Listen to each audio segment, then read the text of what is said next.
Let us start, make a beginning so that the program starts with introduction. So at this pleasant evening, I heartily welcome all of you to this unique gathering.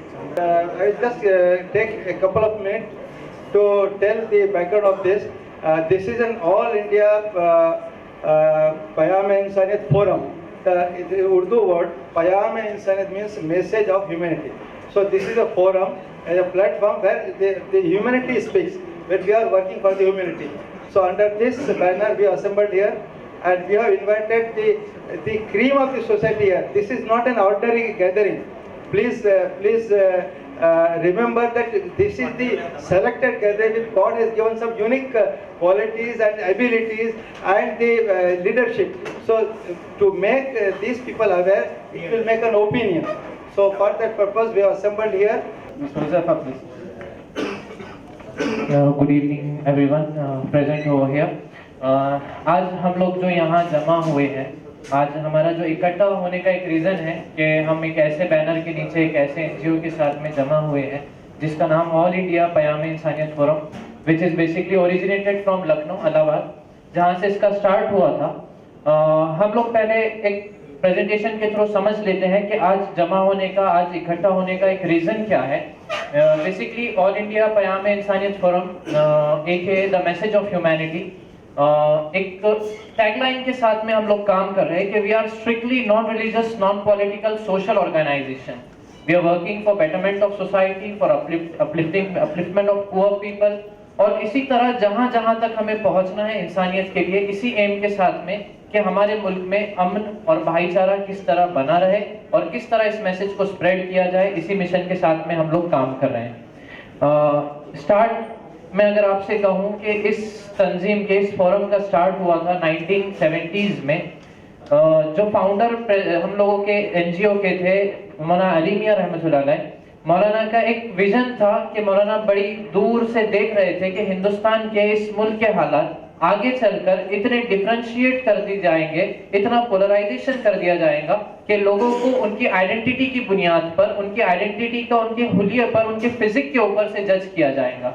उसी को मौलाना ने देखा और एक mission लोगों को दिया कि आपको ह्यूमैनिटी के लिए काम करना है, आपको रिलीजन से हटना है, आपको पॉलिटिक्स से हटना है, और एक ऐसा बेसिक कॉज मौलाना ने उस वक्त में लाकर हमको दिया कि आप इंसानियत के लिए काम करिए, आप ह्यूमैनिटी के लिए काम करिए। उसी मिशन को लेकर सारे इंडिया में ये काम चल रहा है। Basically we are working in 450 plus cities through India with the same motive, with the same goal to promote peace and harmony through the country. एक मैं स्टार्ट अपनी बात यहाँ से करूँ कि हम लोगों के सारे यूनिट्स एजुकेशनल इंस्टीट्यूट्स पर काम कर रहे हैं। एजुकेशनल इंस्टीट्यूट्स की अगर मैं आपसे बात करूँ तो बेसिक हम लोगों के कॉम्पिटिशन्स होते हैं, ऐसे राइटिंग कॉम्पिटिशन है, देन क्विज कॉम्पिटिशन है, स्पीच कॉन्टेस्ट है। एक तो देखकर ऐसे लगेगा ये कॉन्टेस्ट है, सारे कॉलेजेस करते हैं, होते रहते हैं, कोई बड़ी बात नहीं है, कोई हटकर नहीं है। लेकिन जब ये कॉम्पिटिशन स्कूल्स और कॉलेजेस में किए जाते हैं तो इसमें टॉपिक्स कुछ इस तरह के इश्यूज होते हैं जहां पर हमको यंगस्टर्स को, जो हमारे देश का भविष्य है, उनको हमको डायरेक्ट करना होता है। फॉर एग्जांपल हम लोग कंपटीशन में इस तरह के टॉपिक्स देंगे तो एक टॉपिक जरूर हमारा ये होगा एडिक्शन, थ्रेट फॉर ह्यूमैनिटी। एक टॉपिक हमारा जरूर ये होगा rising old age home in India and respect of parents. एक टॉपिक इसमें से हमारा हंगर के ऊपर भी जरूर होगा। इसी तरह के टॉपिक्स जब हम बच्चों को देते हैं, जब बच्चे ऐसे राइटिंग कॉम्पिटिशन पे उस पे आर्टिकल लिखते हैं, जब स्पीच कॉन्टेस्ट में तैयारी कर कर बोलते हैं, और जब क्विज में आंसर स्टिक करते हैं, तो बच्चों के जहन में एक चीज आती है कि ये टॉपिक्स हमें क्यों दिए जा रहे हैं। बच्चे उसके ऊपर स्टडी करते हैं, प्राइजेस एंड ऑल तो सारी चीजें हैं उनको दी जाती है, वो प्राइजेस रिसीव करते हैं और सारा प्रोसेस चलता है। लेकिन एक मेन टारगेट होता है कि बच्चों के मेंटालिटी तक हमको पहुंचना है। हमारे प्रोग्राम के दरमियान जो जनरल सेक्रेटरी है पयाम इंसानियत के हजरत मौलाना बिलाल अब्दुल्लाह हसनी नदवी तशरीफ ला चुके हैं।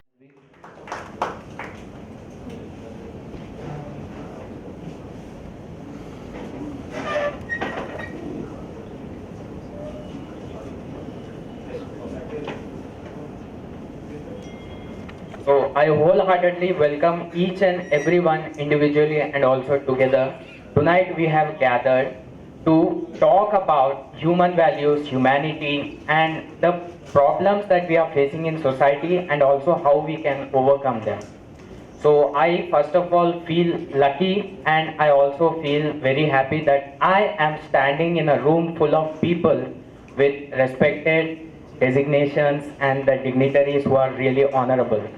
So I would like to introduce I would like to ask each and every one of you to come and share your experiences, your knowledge, and a little information about the values that we have come together to talk about. That is humanity and its values that today's society needs. So I would like to request that we start this dialogue program. So I would like to call upon the dais Mohammad Nuruddin Saab, who can introduce and bring each and every one. आप सबका शुक्रिया और खैर मकदम, आप हमारी दावत पे आए। हमारे एक साहब यहाँ जज मुरली मोहन साहब है, ये बहुत ही हमने इनको देखा, बहुत हमारे काम से खुश हुए और हमारी हिम्मत अफजाई की और हमारा। मैं इनके बाद नागेश्वर राव साहब जो जुवेनिल होम के सुपरिटेंडेंट हैं, मैंने अपने उसमें लाइफ में ऐसे आदमी बहुत कम देखा जो बच्चों का अपने बच्चों जैसा ख्याल रखते हैं और बच्चों के वो फैमिली से मिलाने के लिए जो कोशिश करते हैं। मैं इनके कुछ हिस्ट्री जानता था, लेकिन इस पर टाइम नहीं है। बस इतना ही कह सकता हूँ, एक अच्छे इंसान है, एक रहमदिल इंसान है। ऐसे यहाँ पे बहुत से मेहमान हैं हमारे, इन सब का मैं वेलकम करता हूँ और मैं आपके हवाले करता हूँ। सबसे पहले मैं नागेश्वर राव साहब से कहता हूँ वो कुछ अपनी बात रखें इंसानियत के ऊपर, अपनी इंसानियत पर, और ये बात आगे यहाँ से शुरू करें। आज जो हमारे चीफ गेस्ट हैं, हमारे गेस्ट साहब हैं ऑनरेबल जज साहब मुरली मोहन साहब और हमारे मौलाना साहब इंडिया के जो सेक्रेटरी हैं और बाकी सभी डैश रेस्पेक्टेड, क्योंकि आप सब के लिए मैं, क्योंकि खाली इधर डैश नहीं, ऑफ द डैश आप ईच एंड एवरीवन आप भी रेस्पेक्टेड है। क्योंकि अभी जो सेलेक्टेड एक एक का जो इंट्रोडक्शन बताए, अभी हमारे खदीर साहब और जो नूरुद्दीन साहब अपने अपने फील्ड में आप लोग महान हैं। माने आप सोसाइटी के लिए मेरे ख्याल से आप एक एक जो हेड है ऑर्गेनाइजेशन के या कोई ट्रस्ट के या सर्विस जो कर रहे हैं, आप सबके लिए पहले हेड्स अप है और अपने आप के लिए क्लैप्स बजा रहे हैं, सबके लिए क्लैप्स। क्योंकि सभी आप लोग सोसाइटी में अपने अपने जो फील्ड में बिजी रहने के बाद में भी, फैमिली मेंबर्स आपके रोजाना कई जिंदगी के कई प्रॉब्लम्स के बाद में भी फिर भी आप सोसाइटी के लिए कुछ काम कर रहे हैं। तो थैंक यू जो मुझे अच्छा मौका दिया। और आप लोग के हमारे ये टीम जो AAPF का टीम है हर वक्त में काम में आता है। तो मैं बोलने का एक ही काम है, जो इंसानियत का जो ह्यूमैनिटी का गवर्नमेंट बताए, अपने को सख्त जरूरत है, अपने को सबको काम करना है। रिसोर्सेस कम है, रिक्वायरमेंट ज्यादा है। अभी आप अपन बुलाए, मेरे ख्याल से लोग कई जनों को बुलाए, मगर थोड़े लोग जो लिमिटेड जो जिसको सोशल वर्क काम करना है वैसे लोग आए। छोटा सा एग्जांपल दूंगा मैं, आप जब देखेंगे, जब मैं नेशनल ज्योग्राफिक चैनल में या कहीं भी देखूंगा तो birds of the same feather flock together जैसा बोलते हैं। जो पक्षी अपने अपने जो अपनी जात जो रहता वृक्ष पक्ष जैसा बोलते हैं, जो शेर होता है उसकी कम्युनिटी में, जो डियर होता है उसकी कम्युनिटी में, जो तोता होता है उसकी कम्युनिटी में, सब अपनी अपनी कम्युनिटी की रक्षा करता है, उसके साथ घूमता है। मगर इंसान एक ऐसा है जो टीवी चैनल देखेंगे, प्रेस देखेंगे तो सुबह उठे तो कहीं ना कहीं कुछ ना कुछ प्रॉब्लम, ये इसका कभी ना कहीं रेप हो गया, कहीं मर्डर हो गया, कहीं ये हो गया। जब इंसान पूरा एक ही कम्युनिटी है, ह्यूमैनिटी क्यों लॉस है, प्रॉब्लम कहाँ है, ये हर एक को सोचने का टाइम आ गया है और करने का टाइम आया है। वैसे आप लोग जो थोड़े से लोग हैं कर सकते हैं, करना चाहिए। अपने को कुछ ना कुछ अपने मातृभूमि के लिए, इंसानियत के लिए, वर्ल्ड के लिए कुछ करना है, तो थोड़े से लोग ही अपन आगे बढ़े तो कुछ ना कुछ कर सकते हैं। थैंक यू साहब, ये मौका दिए। इतने बड़े डैश में भी सब लोग को नहीं मिला जो मुझे मौका मिला। थैंक यू, आप लोग का सबका शुक्रिया। Thank you, Nageshwar Saab. So nice of you for sharing your valuable thoughts. Now we will move the mic to all our honorable guests present over here. Me, as an educator, associate professor at Central University, I really feel happy to see all those activities, and I congratulate the whole team wholeheartedly. Because we might doing one thing or two things, but they're doing 32 things at the same time. That's not an easy task. Staying here, giving speeches, do this, don't do that, that's the easiest thing. But according to my experience, whatever very limited, what I thought is, the most important thing, we need to educate our next generation. We need to tell them the problems what we are facing. We need to make them realize what sort of ecosystem we need to create today in order to have the safe and best environment for our coming generations. Like we have one subject we are teaching in schools, colleges, EVS, environment, you might heard, it's very necessary to keep our environment free, not polluting and all. Is it not necessary to teach human beings not to pollute the minds? That's one of the most important things. You may become successful doctor, you may become successful engineer, you may become professor or anyone, a judge and anyone. If I become the best in terms of these things, and if I lose the insaniyat, the humanity, do I consider the best person for myself, for others? No, that's not at all. We can't achieve our level best unless we live for ourselves and we create the ecosystem for others to live happily. That's the reason our poet Iqbal said clearly, सारे जहां से अच्छा हिंदुस्तान हमारा, हम बुलबुले हैं इसकी ये गुलसिता हमारा. हिंदुस्तान इंसानियत के बगैर कुछ नहीं. हमारा मजहब हमारा अपना जाती फरीजा है, हमें अपने मजहब की भी रेस्पेक्ट करनी है, दूसरे मज़ाहिब की भी है. दैट्स वेरी, इसमें कोई और दूसरी बात नहीं. लेकिन अगर हम इंसानियत छोड़ दें, बकिया कुछ भी बन जाए, तो मैं समझता हूँ दावे के साथ कि कोई ऐसा मजहब नहीं होगा जो आपको ये तालीम दे कि इंसानियत छोड़ दें और दूसरी चीज़ों में अपनाएं, आप कामयाब हो. तो प्लीज़ हम, जैसे यहाँ पे मुझे बहुत खुशी हुई, किसी ने योगा के ज़रिए, किसी ने तालीम के ज़रिए, किसी ने चाइल्ड एजुकेशन, किसी ने जेल, किसी ने अपनी वकालत, किसी ने अपने मजहब, सबके ज़रिए वाहिद एक ही गोल है कि इंसानियत को किस तरह बढ़ावा दें. तो we should tell clearly to our education system, syllabus में इंसानियत भी एक सिलेबस साथ साथ सिखाया जाए. अगर इंसानियत ना हो तो क्या फायदा. हम चांद पे जाएं, हम कहें कि हमारा पड़ोसी भूखा रहे और हमारा मोहल्ला भूखा रहे, हमारा मुल्क सफर करे. कोविड के हालात ने अभी आपने देखा कि किस कदर परेशान कर दिया. लेकिन कई ऐसे दौर में भी लोगों को बताऊं जो मशागले और इवेंट्स सोचते हैं कि जहां अपना पैसा सर्व किया जाए. काश अगर इंसानियत होती तो क्या आपको सोने देता कि भाई आप भूखे सो जाएं, आप इंसानियत खाएं. तो मेरा सवाल है कि we should start educating at different schools, okay, and we should all work together.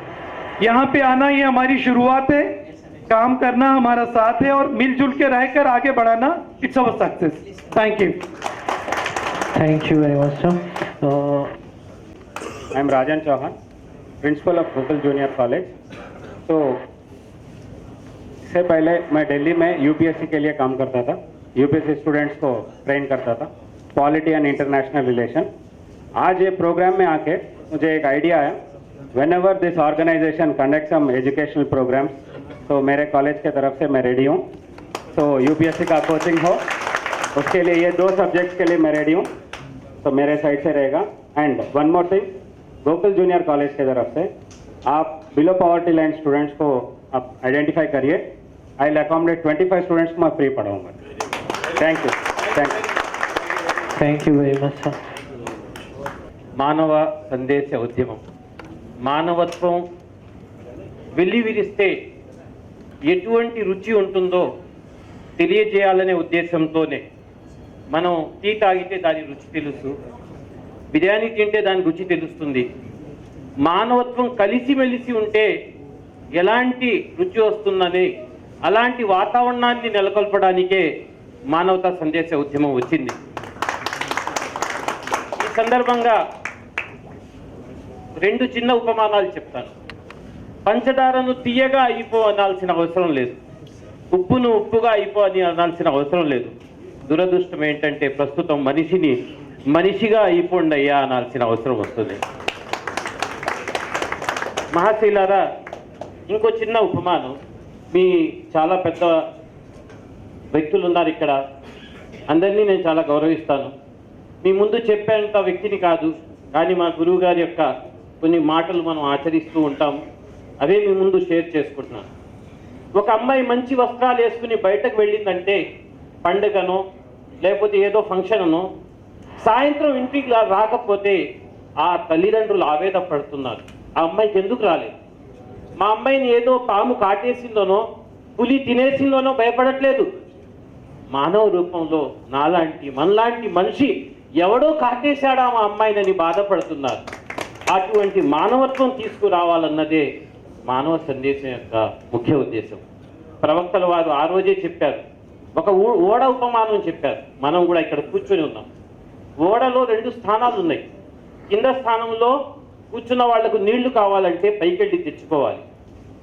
ఆ పైన నీళ్లు తెచ్చుకునేటప్పుడు నీళ్ల స్వభావం మనకు తెలుసు, కింద పడతాయి, మనుషుల మీద కూడా పడవచ్చు. దాన్ని చిదరించుకొని పద్దాక వచ్చి మమ్మల్ని ఇబ్బంది పెడుతున్నారు, మీరు నీళ్లు తీసుకోవడం మాకు కష్టమవుతుంది అంటే, కింద ఓడ భాగం వారు ఎందుకు వీళ్ళకి ఇబ్బంది పెట్టడం, ఎందుకు వీళ్ళకి కష్టం కలిగించడం, కింద భాగంలో ఒక చిన్న రంధ్రం వేసుకుంటే హాయిగా నీళ్లు తీసుకోవచ్చు కదా అని అనుకుంటే, ఆ విషయం పైనున్నోళ్ళకి తెలిసి, పైనున్నోళ్ళు మనం ఏసీ రూమ్లో ఉన్నాం కాబట్టి కింద వాళ్ళు రంధ్రం చేస్తే కింద వాళ్ళు మునిగిపోతారు, కానీ మాకేమవుతుంది అని అనుకుంటే అది పూర్తి ఓడ మునిగిపోతుంది. అలాగే మేధావులు మనం అంతా కలిసి ఈ దేశాన్ని కాపాడడానికి ముందుకు రావాలి.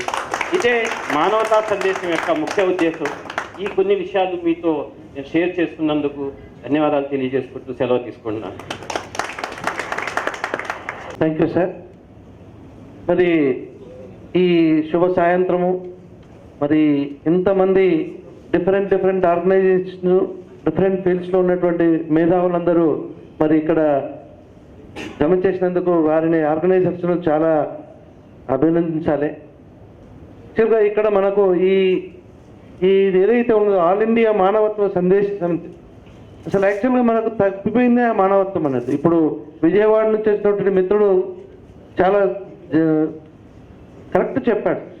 మనం మానవత్వం అనేది మొత్తం నశించిపోతుంది. ఆ మానవత్వానికి ఉపయోగించేటువంటి ప్రతి కార్యక్రమంలో ఇందులో ఉన్న వాళ్ళందరూ భాగస్వాములు కావాలని చెప్పేసి ప్రతి ఒక్కరిని కోరుతూ, నేను మా organisation Telangana science fair academy నుంచి మా Salauddin sir general secretary already has given the experience about our activities, and as I am the vice president of that society, that DSFA, and basically I am an educationist, I am the workplace district science officer. So wherever your programs are required, definitely we will be a part of it, sir. And inkokati, if child learns the things in his basic language, his mother tongue, then he can learn more and we can do much better than what we are expecting. మరి ప్రతి ఒక్క దాంట్లో మానవత్వం important కాబట్టి దీన్ని ఉద్దేశంగా తీసుకొని చేసినటువంటి ఈ కార్యక్రమం చాలా అప్రిషియబుల్. దీనికి అందరినీ ఈ కండక్ట్ చేసిన వాళ్ళందరికీ అభినందిస్తూ ఈ అవకాశం ఇచ్చినందుకు కృతజ్ఞతలు ఇస్తున్నాను. Thank you so much.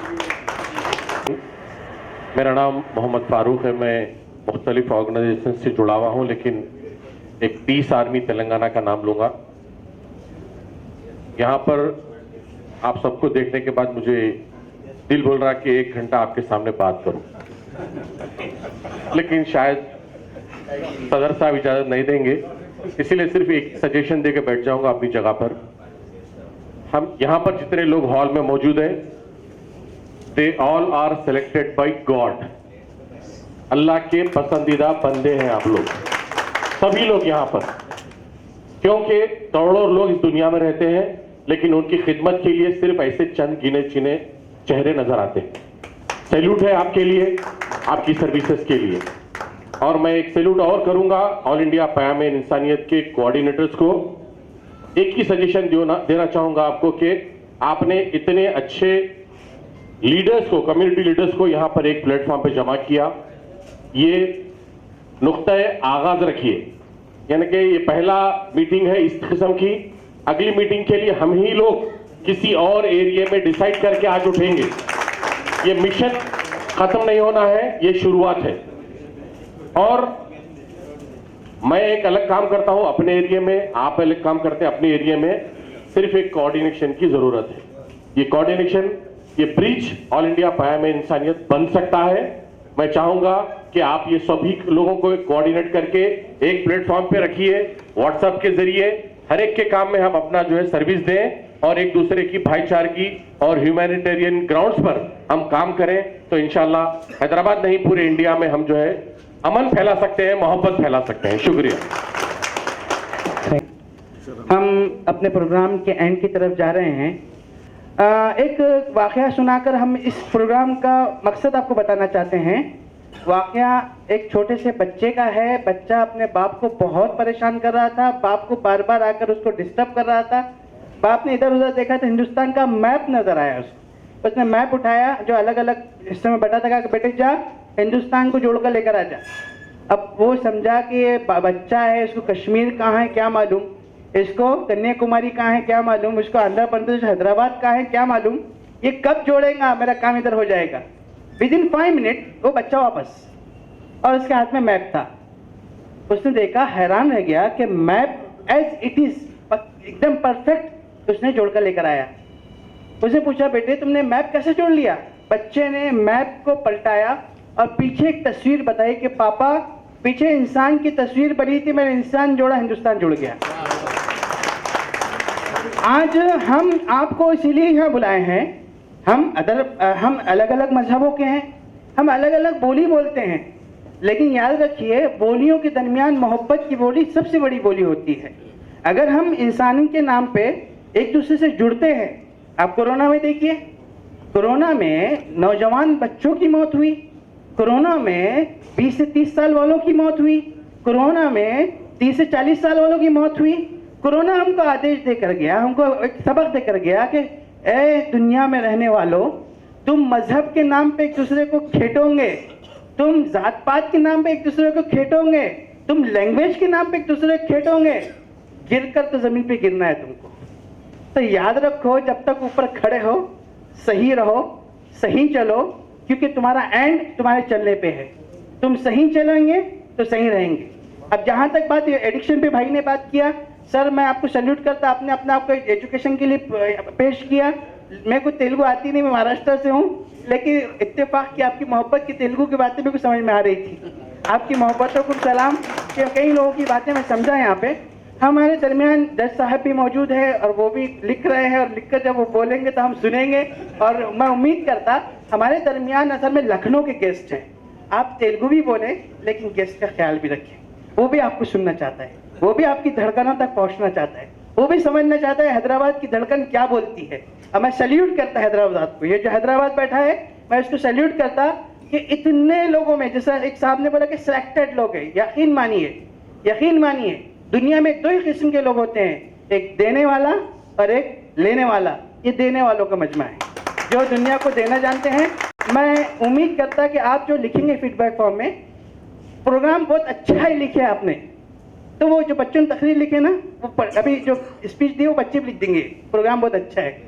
हम बहुत दानिश्वर, बहुत एजुकेटेड लोग दरमियान हैं, आपका ये जुमला एक्सपेक्ट नहीं करते। प्रोग्राम अच्छा है, हमको मालूम है प्रोग्राम बहुत अच्छा है।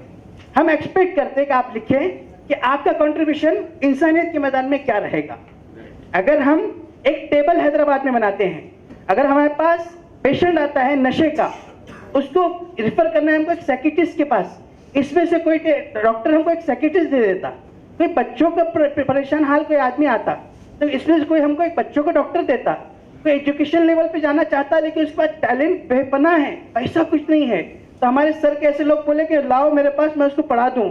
हम एक टेबल ऐसा बना लें हैदराबाद का कि किसी भी किस्म का कोई परेशान हाल आदमी आता है, हम उसमें उसकी जरूरत डालते हैं, जांच के बाद, पड़ताल के बाद, धोखे में ना पड़ते हुए, कोई हम किसी के ठग में ना आए। तो यकीन मानिए हमने औरंगाबाद में टेबल बनाया, हमने मुंबई में टेबल बनाया, हमने उस्मानाबाद में टेबल बनाया, हमने लखनऊ में टेबल बनाया, अब हम आपके पास, आपके दरमियान हैं। और उम्मीद करते इतने खूबसूरत लोग एक बहुत शानदार टेबल बनाएंगे जिसमें सिर्फ इंसानियत की बुनियाद पे लोगों की मदद की जाएंगी। आप लोगों ने बहुत गौर से सुना, मुझको बहुत बहुत शुक्रिया, और मैं उम्मीद करता कि हम अपने बड़ों की तरफ, स्टेज की तरफ जाते हैं। अभी बहुत अदब व एहतराम के साथ मैं K Murali Mohan sir secretary DLSA senior city civil court जज इनसे रिक्वेस्ट करता हूं कि सर ने प्रोग्राम पूरा देखा, काम को सुना, सर अपना मार्गदर्शन यहाँ पर हम लोगों के सामने पेश। Respected guests on the dais, Sri Bilal Abdul Hai Hassan ji, और Nuruddin ji, और all other dignitaries who are here, who are present here. Good evening to all. నేను తెలుగు, హిందీ, ఇంగ్లీష్ అన్ని మిక్స్ చేసి మాట్లాడతాను, ప్లీజ్। यहाँ पे मैं जो देख रहा हूँ, ये मिनी इंडिया, मिनी भारत दिख रहे हैं यहाँ पे। नॉर्थ इंडिया, साउथ इंडिया भी है, आंध्र प्रदेश, तेलंगाना भी है, और different religions, different genders. Somebody completed their prayer in mosque and came here. Somebody completed their bhajans and came here. Like that, it is a wonderful gathering representing all section of people, all departments, all regions. Really, this is a real definition for a discussion on humanitarian and humanism. I appreciate the organizers for selecting all the dignitaries and inviting them, and I appreciate the thought behind the program. Coming to the topic of this day, why we need to discuss, why we need to promote the humanism?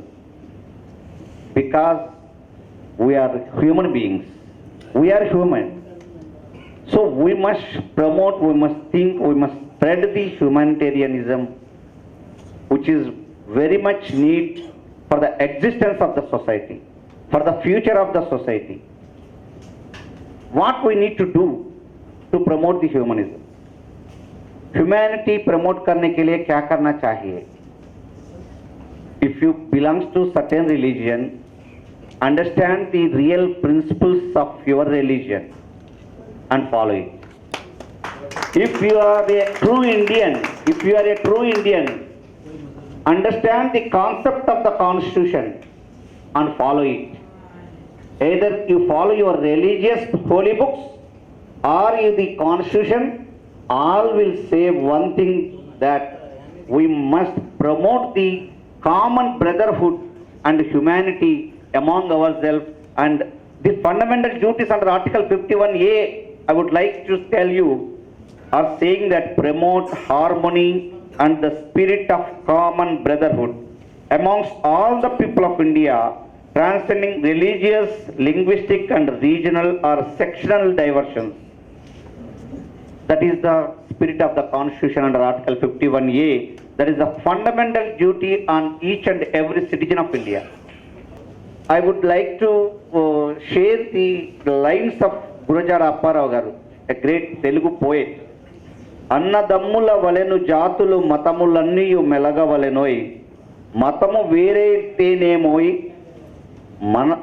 మనసు ఒకటై మనుషులుంటే జాతి అన్నది లేచి పెరుగు.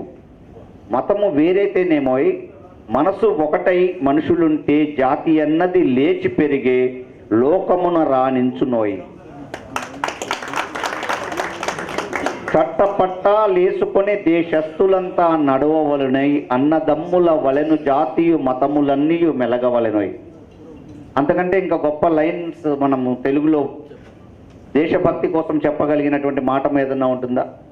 సొంత లాభము కొంత మానుకు పొరుగు వారికి సాయపడవోయ్, దేశమంటే మట్టి కాదోయ్, దేశమంటే మనుషులోయ్. We should not forget. If you are a patriotic, if you want to love the country, if you are saying that I am the most patriotic, I love my India. Love India means not loving the Indian map only. Love the fellow human beings, then only you can call yourself as a patriotic. Loving India means loving the fellow human beings. So we must spread these ideas among ourselves.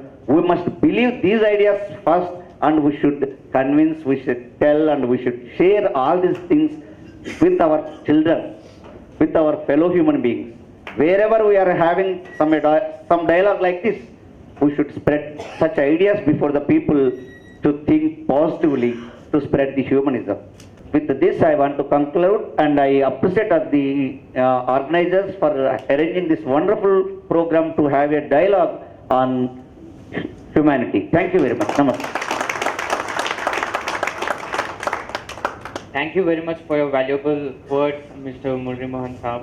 And also, I thank each and everyone who shared their valuable advice and their experiences on today's program. And I also would like to kindly apologize for whoever that was not given an opportunity to speak. As we are right now short on time, I would like to request Maulana Junaid Saab to conclude today's program so that we may leave early for our homes because we are short on time. Thank you. बहुत शुक्रिया। आइए एक ऐसी personality से हम मिलते हैं जिनके बोलने पे रोज रात में हमारे पूरे इंडिया में वॉलंटियर्स टिफिन लेकर निकलते हैं, 2 रोटी 1 सालन। तो पूरे इंडिया में 10,000 टिफिन पर इवनिंग जिनके इशारे पे बांटे जाते हैं, जिनके इशारे पे पूरे इंडिया में 19 स्टेट्स में एक महीने में तकरीबन हमारे 25 से 30 मेडिकल कैंप्स होते हैं, जिनके हुक्म पर हम लोग पूरे इंडिया में मंथली तकरीबन 1200 ब्लड पैकेट्स डोनेट करते हैं गवर्नमेंट हॉस्पिटल्स को, जिनके इशारे पे हम लोग नशे वालों पे काम करते हैं। तो अब तक सिर्फ एक जगह से, मैं एक जगह की रिपोर्ट दे रहा क्योंकि इंडिया का मेरे पास रिपोर्ट का अंदाज़ा नहीं आया, एक जगह से 800 एडिक्टेड पेशेंट्स जो अपने आप को खुद को नुकसान पहुंचा रहे थे और हाफ मर्डर कर रहे थे, उनको हमने एडिक्शन से बाहर निकाला, जिनके इशारे पे आपके हैदराबाद के करीब महबूब नगर में 844 दिन से बगैर किसी रुके के ब्रेकफास्ट गवर्नमेंट हॉस्पिटल में दिया जा रहा है, जिनके इशारे पे हम लोग आपके अपने शहर में 500 दिन से कंटिन्यू ब्रेकफास्ट गरीबों के लिए नीलोफर हॉस्पिटल इसके अतराफ में दे रहे हैं। आपको मैं तारुफ नाम से कराऊं या पोजीशन से कराऊं, तो मैंने सोचा काम से कराऊं। आप एक ऐसी पर्सनैलिटी के दरमियान हैं जो सिर्फ काम के लिए पूरे मुल्क में जाते हैं। जब मैं मौलाना के साथ जम्मू गया तो अवतार सिंह खालिसा वहाँ मुलाकात हुई, जो गोल्डन टेम्पल के बेसिक मेंबर हैं। उन्होंने पूरे जम्मू वालों से कहा कि जम्मू वालों तालियां बजाओ, फिर एक मरतबा 3 मरतबा जब जम्मू वालों ने ताली बजा दी तो कहा हिंदुस्तान भूखमरी का सामना कर रहा है, हिंदुस्तान गुर्बत का सामना कर रहा है, ऐसे में हिंदुस्तान में लोग कुछ बीच में आग भी डाल रहे हैं, ऐसे में फरिश्तों का एक लश्कर, फरिश्तों की एक जमात इंसानियत का नाम लेकर आपके पास आई है। आइए उस पर्सनैलिटी से मिलते हैं। मौलाना Syed Bilal Abdul Hai Hasani Nadvi, general secretary all India Payam Insaniyat. मैं रिक्वेस्ट करता हूँ मौलाना से कि आपके सामने बहुत करीम लोग बैठे हैं, मैं आपसे दरख्वास्त करता हूँ कि इस वक्त अपनी बात आप सामने रखें। हमारे मुल्क वाले तय कर लें तो यहाँ तो हमेशा एक मैसेज दिया गया है दुनिया को, ये प्यार और मोहब्बत का मुल्क रहा है। ये जो लोगों को यहाँ से मैसेज गया है ह्यूमैनिटी का, शायद वो कम कहीं से गया होगा। मैं दोबारा समझता हूँ कि हमें इसी तरह खड़ा होना है और कोशिश करनी है इसकी। हमारे मौलाना अली मियाँ जो फाउंडर थे इस तहरीक के, इस मिशन के, आज से बहुत पहले 1974 में उन्होंने इलाहाबाद से इस मिशन का आगाज़ किया था और मैंने देखा कि वो बेचैन थे पूरे मुल्क के लिए कि यहाँ आखिर क्या हो रहा है, जो करप्शन फैल रहा था उस ज़माने में। और फिर बात वो और आगे बढ़ी, उस ज़माने में मौलाना ने आवाज़ दी थी, बड़े बड़े डायलॉग भी हुए और बड़े बड़े जलसे भी हुए, और मौलाना ने जो बातें कहीं और लिटरेचर मौलाना का जो जगह जगह पहुँचा, उससे बहुत कुछ तब्दीली भी पैदा हुई। मुझे याद है कि मौलाना बीमार थे, उस ज़माने के जो प्राइम मिनिस्टर थे अटल बिहारी वाजपेयी जी मौलाना को देखने आए थे, तो मौलाना ने आते ही उनसे पहला जुमला ये कहा कि वाजपेयी जी मुल्क की खबर लीजिए, मुल्क किधर जा रहा है। और फिर मौलाना ने उसका उदाहरण दिया, एक मिसाल दी, मैं आपको भी देना चाहता हूँ। मौलाना ने कहा जैसे एक शिप होता है, कुछ लोग ऊपर हैं कुछ लोग नीचे हैं। अब नीचे उस ज़माने में पानी का कोई इंतज़ाम नहीं था, वो लोग ऊपर आते थे फर्स्ट क्लास की तरफ पानी लेने के लिए, तो वो अपर क्लास के लोग कहते थे भाई आप यहाँ मत आओ, हमें परेशानी होती है। उन लोगों ने सोचा कि बगैर पानी के तो जीवन नहीं, ज़िंदगी नहीं, क्या करें। उन्होंने क्या किया, नीचे जाकर उसी जहाज़ में सुराख करना शुरू किया कि हम किसी तरह से पानी ले लेंगे। अब ऊपर वाले अगर खुश हो जाएं कि अब कोई नीचे से ऊपर पानी लेने नहीं आएगा, तो उसका नतीजा क्या निकलेगा, पानी जब आएगा उस शिप के अंदर तो ना ऊपर वाले बचेंगे ना नीचे वाले बचेंगे। हमें ज़रूरत है कि जो लोग इस मुल्क की कश्ती में सुराख कर रहे हैं हमें उनका हाथ पकड़ना पड़ेगा। इसके लिए अगर हम ये सोचें कि हमारा बिजनेस बहुत अच्छा चल रहा है, हमारा कारोबार बहुत अच्छा चल रहा है, हमारे इदारे बड़े अच्छे अंदाज से चल रहे हैं, हम बहुत आराम के साथ अपनी मस्जिदों में हैं, मदरसों में हैं, कोई अपने पाठशालाओं में है और मंदिरों में है, तो याद रखिए कि आज हम खैरियत से हैं लेकिन आने वाले दिनों में हम खैरियत से नहीं रह पाएंगे। अगर यहाँ पर दुश्मनियाँ बढ़ेंगी और बजाय मोहब्बतों के, जो मोहब्बतों का और प्यार का मुल्क था, अमन और शांति का मुल्क था, ऋषियों मुनियों का और सूफियों का मुल्क था। हज़रत ख्वाजा साहब का वाक़या मैं सुनाता हूँ, बार बार सुनाता हूँ। ख्वाजा मोइनुद्दीन चिश्ती जो अजमेर के रहने वाले, वो कहते थे देखो कोई तुम्हारे रास्ते में कांटे डालता है, तुम उसके रास्ते में फूल डालो, तो हो सकता है कि वो भी सोचे, वरना अगर तुम कांटे डालोगे तो भी कांटे ही कांटे नजर आएंगे, फूल डालोगे तो खुशबू महकेगी और वो भी सोचेगा कि हमने जिसके रास्ते में कांटे डाले वो हमारे रास्ते में फूल डाल रहा है। इससे पूरी मुल्क की जो संस्कृति रही है उसमें तब्दीली पैदा होगी।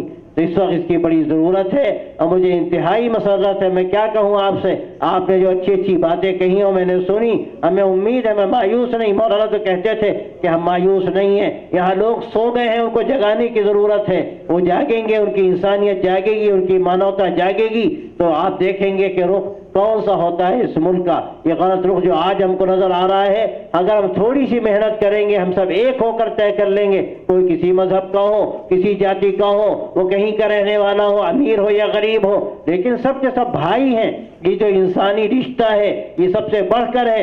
एक इंसान किसी दुखी इंसान को देखता है तो उसकी इंसानियत ये है कि उससे दुख महसूस करता है, वो किसी को खुशी में देखता है तो उसकी इंसानियत ये है कि वो खुशी महसूस करता है। आप जानते हैं कि शक्कर मीठी है तो शक्कर है और नमक नमकीन है तो नमक है। अगर शक्कर में मिठास न रहे तो क्या शक्कर है, वो उसको लोग कूड़े में डाल देंगे। इसी तरह ये मानव जाति, अगर इसके अंदर मानवता न रहे, ह्यूमैनिटी न रहे, तो ये कौन सा इंसान है? हकीकत में दानव है, जानवर है, इसकी कोई कीमत नहीं। हमें इसके लिए थोड़ा सा अपने आप को आगे बढ़ाने की जरूरत है। अपने अंदर के जो हमारी जरूरतें हैं, अपने अंदर के तकाजे हैं, ख्वाहिशात हैं, थोड़ा दबाकर हमें सबको जोड़कर आगे चढ़ने की जरूरत है। अगर हमने ये कोशिश कर ली, ये मुल्क तो एक हमारा मिसाली मुल्क है।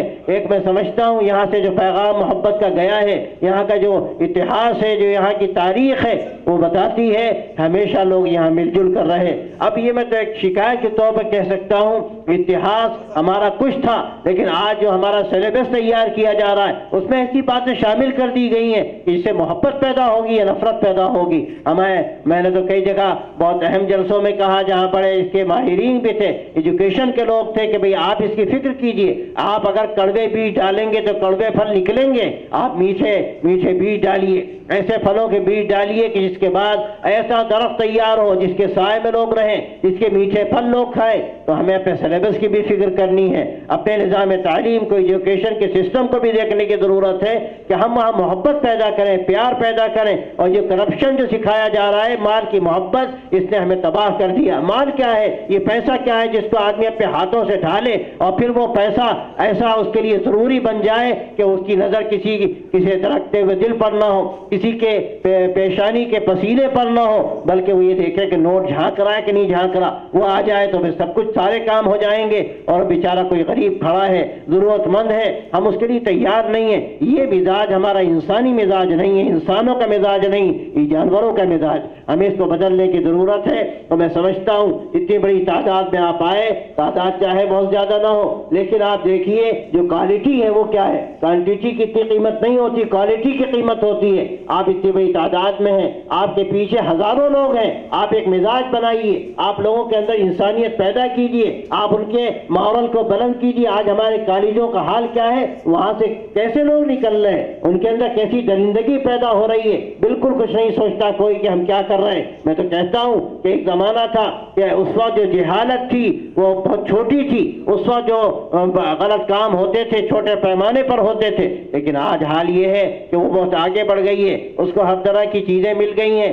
एक डॉक्टर है, अगर उसके अंदर मॉरल सही नहीं है, अखलाक उसके अच्छे नहीं है, तो क्या करता है वो, आप अखबारात में देखते हैं, मीडिया में, कि वो ऑपरेशन कर रहा है और उसको थोड़ा सा अगर आगे बढ़ना है तो पहले मुतालबा करता है कि 25,000 रुपए जमा कर दो वरना मैं इसके आगे ऑपरेशन नहीं करूंगा। ये आखिर क्या इंसानियत है? हमें थोड़ा सा तो मोहब्बत होनी चाहिए। हमारा भाई है, इंसानी भाई, हम सब एक माँ बाप की संतान है, एक माँ बाप के औलाद हैं, तो इसलिए हमें मोहब्बत पैदा करनी चाहिए। और ये जो करप्शन है और फिर ये नफरतें जो पैदा की जा रही हैं, अगर ये हमने ना मिटाई, इनको हमने, जो खलीज है, जो एक बहुत बड़ी दूरियां पैदा की जा रही हैं, इनको हमने अगर ना मिटाया, ना पाटा, तो फिर हम लोग यहाँ सुकून से शायद नहीं रह पाएंगे। और ये एक अजीब सी बात है, कोई भी है इस मुल्क का रहने वाला, वो किसी मजहब का हो, वो किसी जाति का हो, इसी मुल्क का है, उसकी जो एनर्जी है वो इस मुल्क की एनर्जी है। हम अगर किसी भी जाति के लोगों को गलत रास्ते की तरफ ले जा रहे हैं, हम उनको कमजोर करना चाहते हैं, तो सच्ची बात यह है कि हम अपनी इस मुल्क की एनर्जी को कमजोर कर रहे हैं। सब मिलकर जब मुल्क के लिए कोशिश करेंगे,